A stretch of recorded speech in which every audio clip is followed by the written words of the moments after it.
Welcome back to Leader Up, a podcast by the Army Management Staff College, where we discuss a broad range of leadership and leader development topics with an emphasis on the Army profession. In today's episode, we meet with two students who are getting ready to complete our 4-week Civilian Education System Advanced course. We discuss their experiences in the course and how they plan to take what they've learned back into the workplace.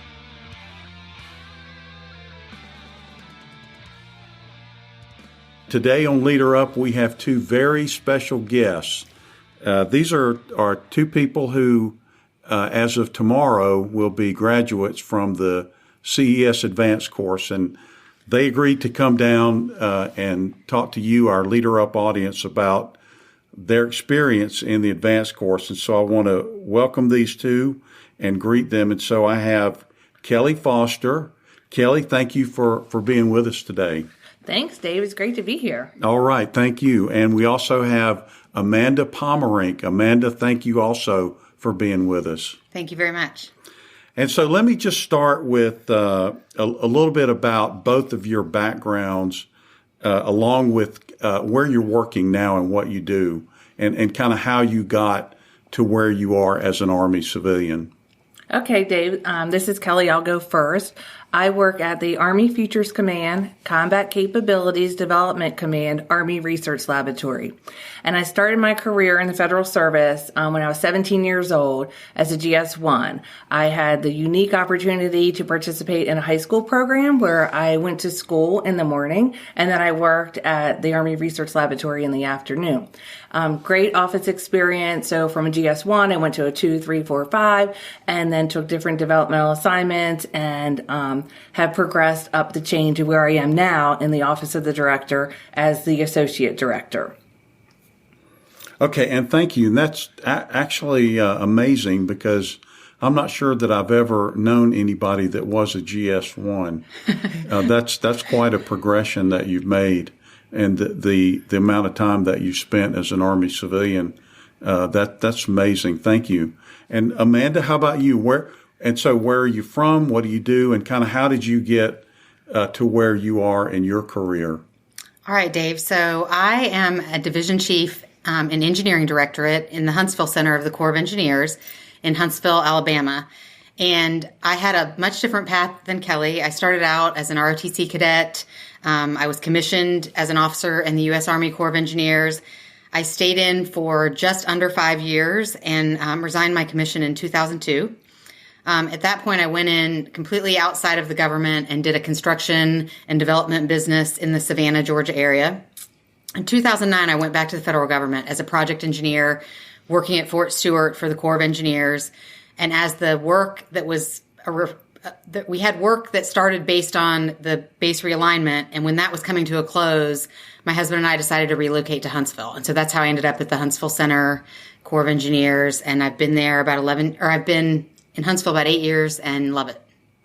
Okay, thank you. And this is actually really good, because we have two people who, one of whom has spent an entire career only as an Army civilian, and another who, this is also a common background, had some time in the military and then got out of the military and became an Army civilian. So both of you have a unique perspective, and it's very much in line with the perspectives of a lot of people who are in the Army Civilian Corps. So let's just go back and think back to maybe a year, 6 months ago, or whenever it was, when this idea that you needed to, had the opportunity to go to the CES Advanced course, when you started talking or thinking about that, and what was your inspiration to attend the CES Advanced course? Well, for me, it was mostly encouragement from my supervisor at the time. We had sat down and had a conversation about what are my 2, 5, and 10-year goals. And in all of my career, that was the first time I've ever had that conversation. And he was like, well, what do you want to do next? So looking at what I wanted to do next, this course aligned with it. So I signed up and did the distance learning about 18 months ago, and then finally had the opportunity to come out here this past 4 weeks and complete the course. So for me, I grew up in an Army family, and training opportunities were always this time when my dad, who was active duty, could kind of reset, think about his future, reflect. And so as I've been a senior leader in the Corps, I decided to look at what my opportunities were as a civilian, found out about CES, started looking into it, and just decided to do it. I was really ready for some time to reflect and think about what my future holds with the Army, and really just love knowing more about the part I play in the greater Army. Okay, thank you. And so you've gone through the entire advanced course curriculum, and tomorrow's the day that you'll graduate. And so what in general, because you offered to participate in this podcast because this was a positive experience for you. And so what made your experience in the advanced course successful? For me, I would say it really had to do with the environment, the small group, 16 people to a classroom. And when I met the 16 people, they were strangers. And now at the end of 4 weeks, they're like my BFFs forever. So I really established some relationships through the program. The facilitators were great. The course content was great. The support of my home organization was just I can't even come up with the adjective. It was just superb. My supervisor had said, I want you to go there. I want you to disengage from the office. I want you to truly maximize on this unique opportunity to focus on the course. And that's what I was able to do. So while I was here, I was able to fully engage, fully participate, and take everything that the course had to offer.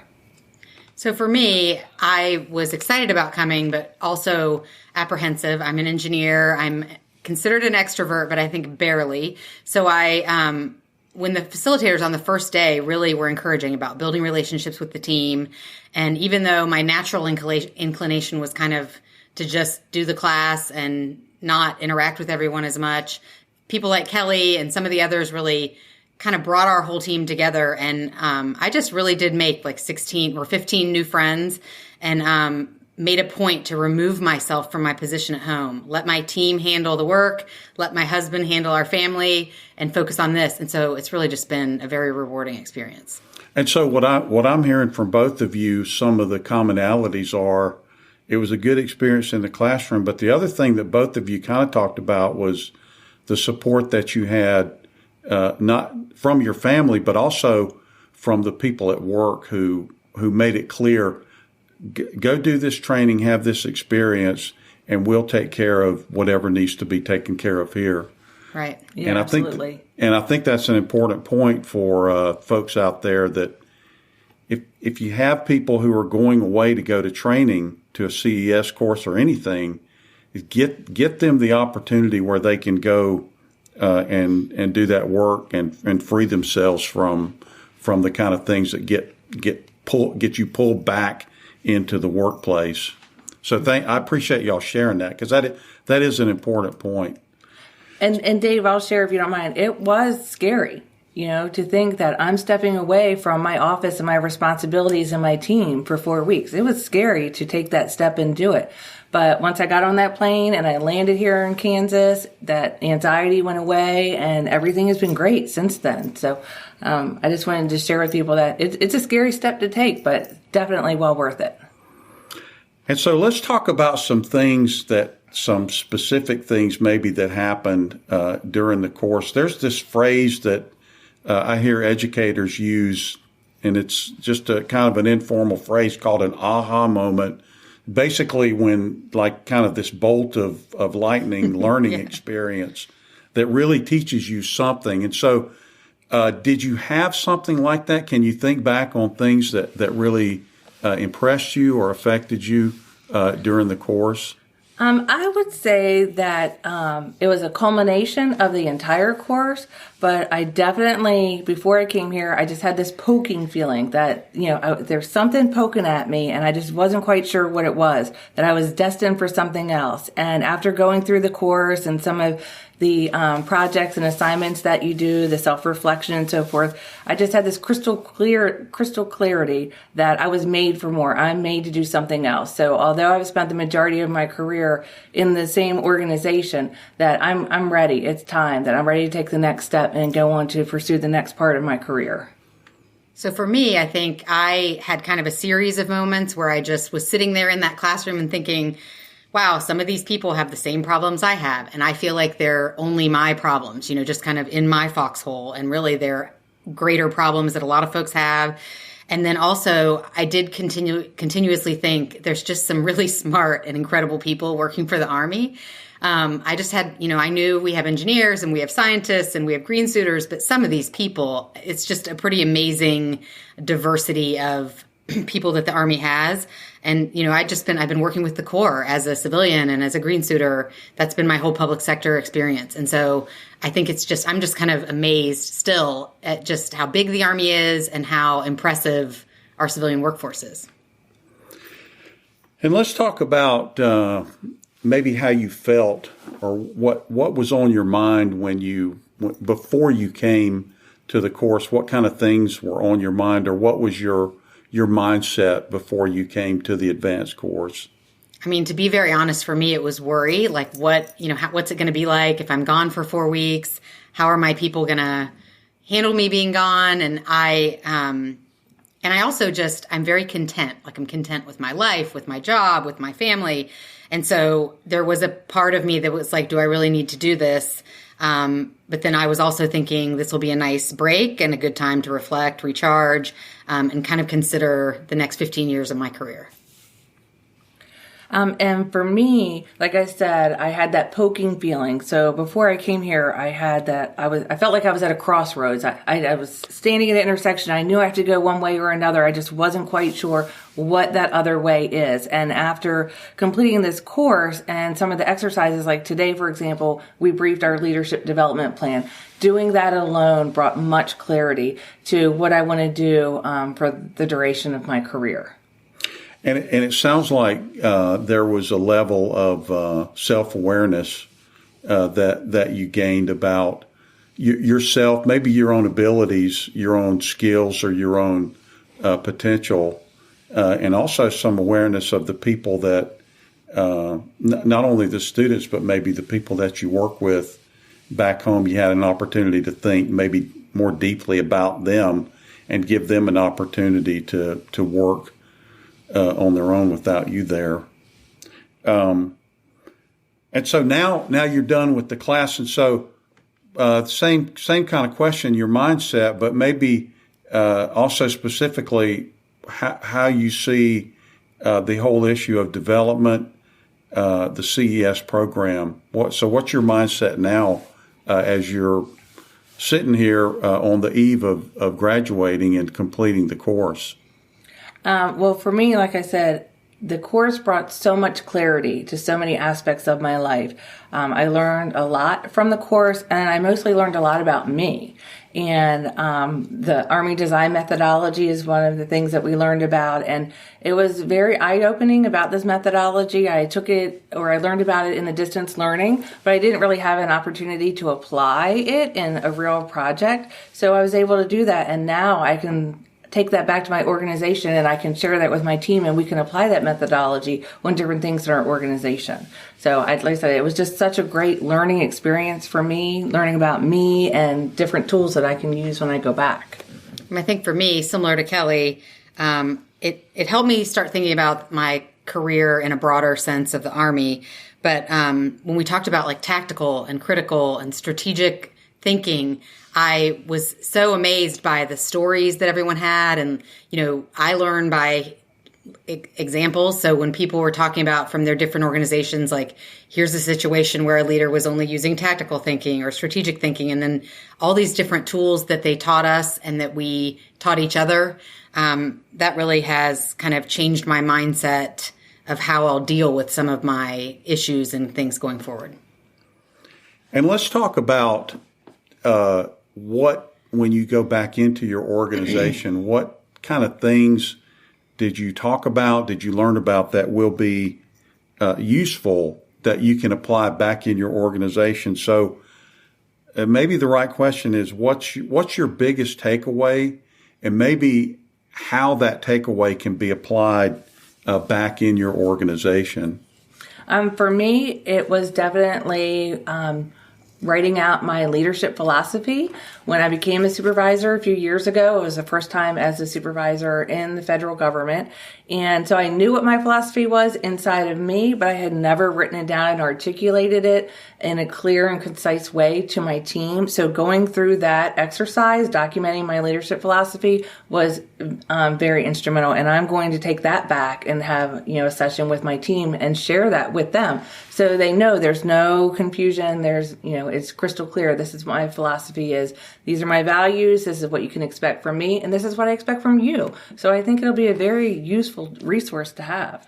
I'm excited about my leadership philosophy also, although I don't know if my folks will be as excited about it. But I liked writing it and just the process of going through it and talking to some other members of our seminar about, what do you think about this or that? But I think my favorite part of the whole 4 weeks that I want to take back is we did a lot of self-awareness testing. So we did strength development, inventory.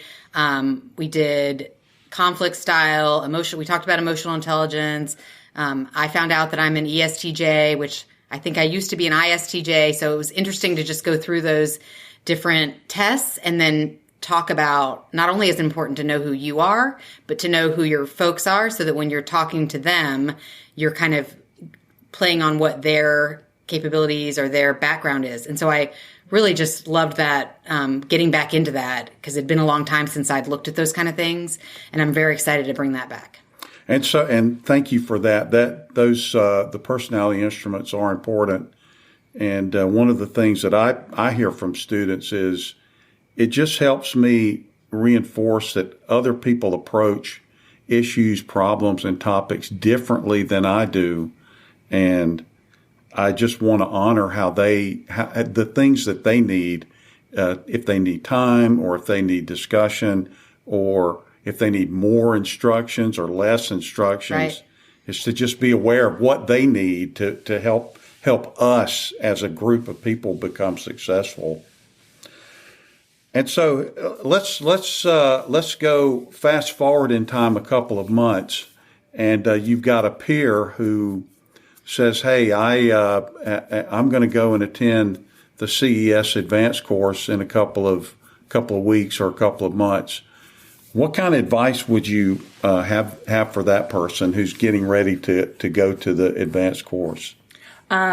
So I would tell them, leading off of what my supervisor told me, take full advantage of this opportunity while I'm here. So I would say volunteer for everything. When the facilitators say we need a volunteer for this or for that, or to lead this or lead that, volunteer, raise your hand, just step out and do it because you're in a safe zone. You're in a zone where nobody's going to judge you. So, this is a perfect opportunity to try something new, and it's okay if you're a little awkward or, not real confident in it. It doesn't matter because you're in a room with 15 other people that they got your back. They're there for you and they're going to support you, and just learn from it and don't shy away from any of those opportunities because it truly is a once in a lifetime opportunity to grow personally and professionally, and then take what you learn forward as you go on your career.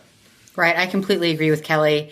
Taking that leap of faith and letting your team at home handle that work and let your family handle the family and focus on being here, being present. We had our SES mentor on the first day came in and he said, if there's anything else you do, just be present. So I really took that to heart and just made relationships with people that I would have never had that opportunity before.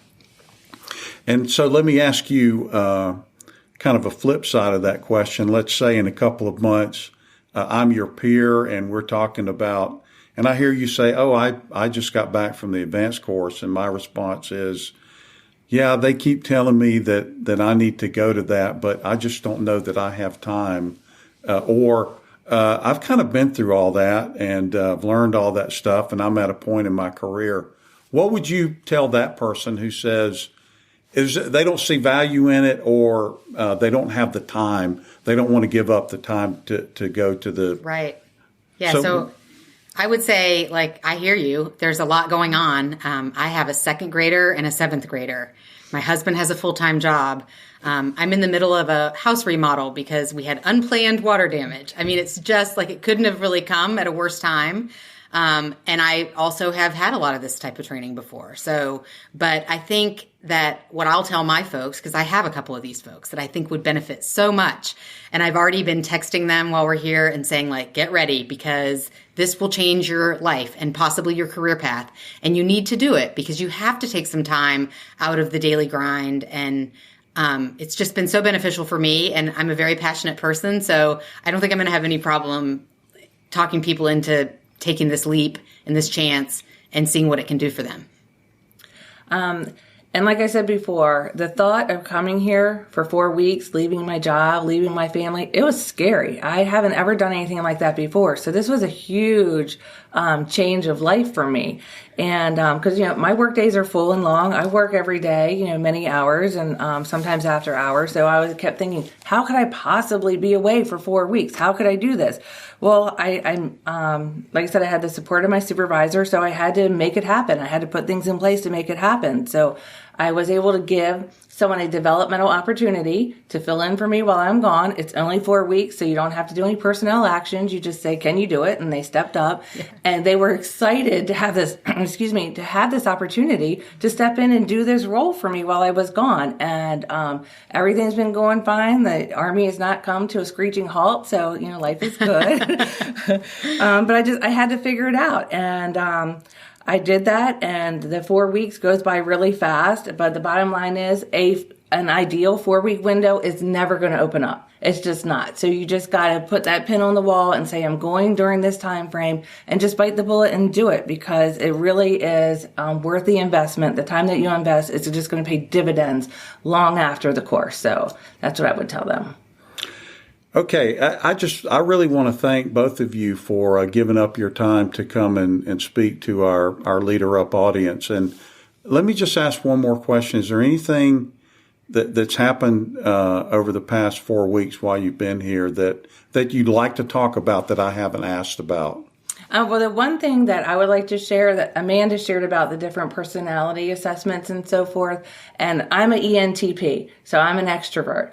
And I say that this is the first time since the third grade I felt like an oddball because everyone in my section was like an ISTJ or 3 people were ESTJ. So it was very interesting for me because, like I said, in the first time in my life, I felt like weird. Like everything they did, I could see everything that was different about them as opposed to me. But it was such a great learning experience because I learned about my own self-awareness. I learned about how people saw me. I learned about how we interacted. I was able to see the differences and the commonalities. So that was like one of the greatest things. There's so many great things about this course that I would recommend to people, but that's the one comment that I keep saying to people is, I felt like the oddball because I was the only me in the room with a whole bunch of other people, but we complemented each other's personality types and we really gelled as a group.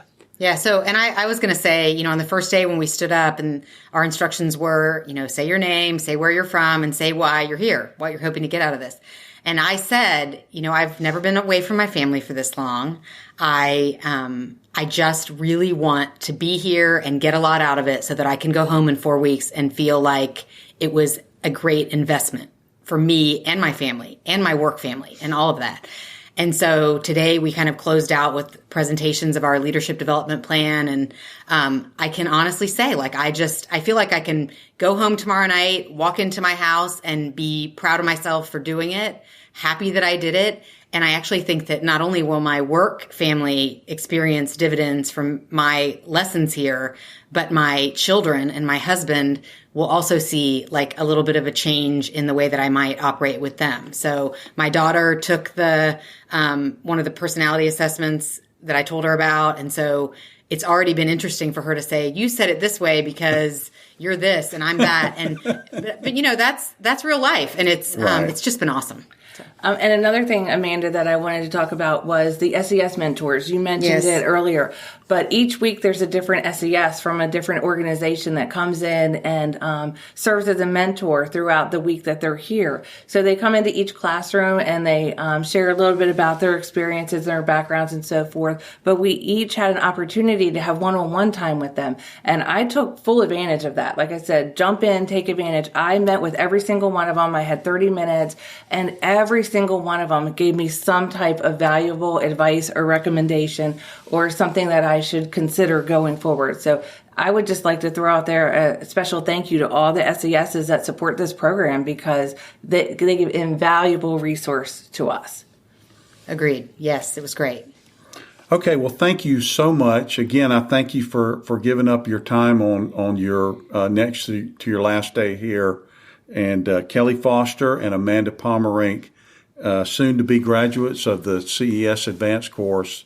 Thank you so much. And all you folks out there listening to the Leader Up podcast, you're the next ones in line to come through the CES program that matches your grade. So think hard about that opportunity before you say no. And join us again on our next edition of Leader Up. As always, if you have any questions or feedback or would like to learn more about our podcast, please check the description for our email and for our website. Thanks for listening.